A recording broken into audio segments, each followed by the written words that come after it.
going to show you how to get started on the Fredericksburg Studio project. This video we're just going to be doing opening up the file itself from the drawing template file that you created.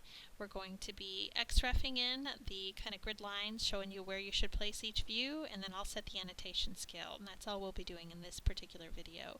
It's just setting up the drawing so you can get started. So the first thing that we're going to do is open up a drawing with that new drawing template file that you created in Unit 3. I'm going to click on the new icon up here, and notice it knows that it's looking for a DWT file, but it goes to that funky place that AutoCAD likes to keep its templates. We created our own though, so I'm going to come over here back into Documents, and I'll go into my 2419 folder, and we're going to go into this used to be Unit 4, it's now Unit 3, but you'll go into your templates folder and then open up your architectural.dwt, and it's going to look like this. It's exactly the template that you created. It's got all the layouts set up. It's got all the layers that you created. The only difference here is that when you were working on it as a DWT file, you saw DWT up here. We would do File Open to work on that one. Since we created a new drawing based on that template file, it's not a DWT anymore, it's a DWG. So we're creating a DWG, a fresh drawing, based on that template that you created. I'm going to click over here into Model Space. The next thing that we need to do is XREF in the drawing that we need.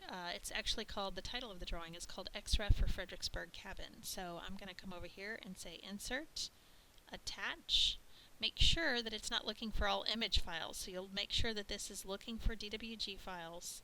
And then you're going to navigate into your Unit 5 folder, and it's called XREF for Fredericksburg Studio.dwg. So I'll say OK to this, and in your drawing it might have this checked where you specify on screen. It's fine if you do, but if you uncheck that, it'll just come in at 000 right at the origin, which is perfectly fine. So I'm going to say OK to that. It doesn't really look like much happened, but if you zoom out or double click your wheelie ball to do a zoom extents, you can see what that XREF is. What's nice about this XREF is it kind of guides us. So our floor plan is going to go here, south elevation, north, west, east, and then the foundation details over here. So now that we've got this all set up, we really don't need to see these pink labels anymore where it says draw the floor plans and foundation plan here. Kind of gets in the way when you're really doing your drawing. So what I'm going to do is come over here and scroll down, and I'm just going to freeze that layer so that we don't see it anymore.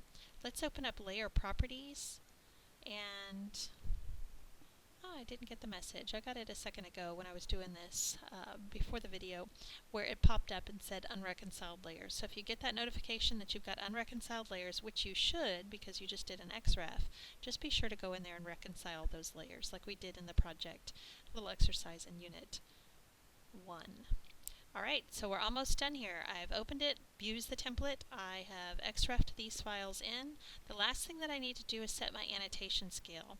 For the most part, we're going to be doing 1/4 inch equals a foot. That's a really common architectural scale, and we are going to just about all of them except for our elevations and then the foundation details. Everything else is going to be 1/4 inch equals a foot, so we'll go ahead and set that up right now.